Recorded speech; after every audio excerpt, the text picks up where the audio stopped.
पहाड़ों में छुपा महिला जेल था। कैदी सभी जवान और सुंदर महिलाएं थीं।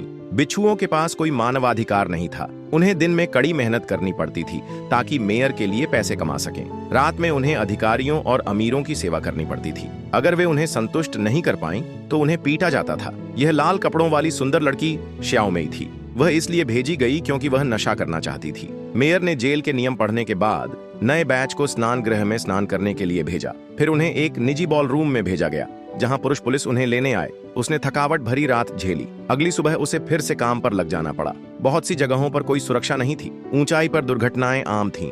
अगर कोई गिरता तो उसे भूसे की तरह फेंक दिया जाता। इस वातावरण में लंबे समय तक रहने से कोई भी पागल हो सकता था। एक महिला कैदी ने आत्महत्या करने की कोशिश की। दुर्भाग्य से वह मरी नहीं, लेकिन उसे मेयर द्वारा एक निजी बॉलर रूम में बंद कर दिया गया। यहाँ की कैदी सभी पागल महिलाएं थीं।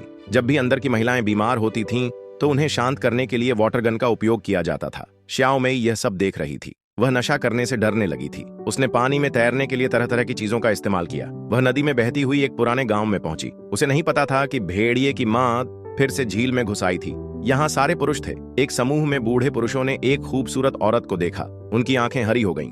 एक आदमी ने उसे धोखे से कमरे में ले गया। फिर दरवाजे पर एक लंबी कतार लगा दी। कमरे में श्याओमेई की चीखें गूंजी। महिला पुलिस उसका पीछा कर रही थी। पता नहीं श्याओमेई को बचाया जा सकेगा या नहीं, क्योंकि जेल लौटने के बाद उसे और सख्त सजा का इंतजार था। महिला पुलिस ने महिला कैदी के बालों को एक छड़ी पर लपेटा। फिर उसने बांस के डंडे को घुमाया। श्याओमेई अपने ही बालों से लटक गई। उसकी चीखें सुनकर बाकी महिला कैदी खड़ी हो गईं। नई काली लड़की ने मौका देखकर सबको भागने के लिए उकसाया, क्योंकि वह एक क्रांतिकारी थी। उसका यहाँ आने का मकसद इन लड़कियों को बचाना था। सबको उस पर भरोसा दिलाने के लिए काली लड़की को यहाँ का बॉस बनना था। अगली बार उसने छोटे छोटे नेताओं को चुनौती देनी शुरू की। जल्द ही छोटे नेता हार गए, लेकिन काली लड़की ने भी पहल की। उसने जेल के नियम तोड़े, इसलिए उसे बाघ के पिंजरे से बांध दिया गया। उसे बहुत कष्ट सहना पड़ा। उसके प्रेमी बिग बियर्ड को इसकी खबर मिली। उसने जल्दी से एक जेल गार्ड को काम पर रखने का नाटक किया और जेल में आया। 3 इंच के सांप की मदद से उसने वास्तव में वार्डन को गार्ड बनने के लिए मना लिया। अचानक पहला काम था बेहोश काली लड़की को अस्पताल ले जाना। इस तरह दंपति की मुलाकात सफल रही।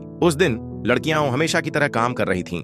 अचानक मशीन खराब हो गई। पता चला कि जमीन के नीचे का गियर खराब हो गया था। वार्डन बहुत गुस्सा हुआ। उसने तुरंत घुंघराले बालों वाली लड़की को नीचे भेजा ताकि वह गियर ठीक करे। जैसे ही नीचे का गियर हिला, हाई स्पीड रोलर गलती से गिर गया। जब सबने मिलकर गियर हटाया तो एक और लड़की नीचे जाकर जांच करने लगी। घुंघराले बालों वाली लड़की मिट्टी में कुचल दी गई थी। वार्डन अभी भी उसकी चिंता में था। रात में बाकी लड़कियों को रईस औरत की सेवा करनी पड़ी। वह आदमी यहाँ सिर्फ रोमांच के लिए आया था, लेकिन लड़की पागल हो गई। उसने कमरे में तोड़ फोड़ की। अगले दिन उसे पागल खाने में बंद कर दिया गया। लड़कियां आखिरकार बर्दाश्त नहीं कर सकीं। उन्होंने जेल से भागने का फैसला किया। इस अमानवीय महिला जेल में लड़कियों को न केवल दिन रात काम करना पड़ता था, बल्कि रईस औरत की सेवा भी करनी पड़ती थी। इस जिंदगी से तंग आ चुकी लड़कियों ने विद्रोह करने का फैसला किया। रात में सभी ने छिपाए हुए औजार निकाले और उपयुक्त हथियार बनाना शुरू किया। वे उस रात जेल से भागने वाली थीं। किसे पता था कि उनकी योजना एक लड़की ने सुन ली थी। अपनी रक्षा के लिए उस लड़की ने आत्महत्या कर ली। वह चोट के बहाने डॉक्टर के पास गई। उसने डॉक्टर को बताया कि लड़कियां जेल से भागने वाली हैं। डॉक्टर ने तुरंत वार्डन को सूचना दी। वार्डन ने तुरंत मदद बुलाई, लेकिन इस समय लड़कियों ने हमला शुरू कर दिया। उन्होंने आग लगाई और विस्फोट की। थोड़ी देर में जेल में आग लग गई। एक गार्ड पेड़ पर चढ़कर छिपना चाहता था। लड़की ने उसके साथ चढ़कर उसे काट दिया। वे अपने दिल के गुस्से में पागल हो गई थीं। श्याओमेई ने मौका देखकर पागल खाने से लड़की को रिहा कर दिया। वार्डन का पैसा कमाने का साधन भी जल गया। सब खुशी से चिल्लाए। इस समय वार्डन ने सुदृढ़ीकरण बुलाया। वार्डन ने देखा कि उसका पैसा कमाने का साधन जल गया।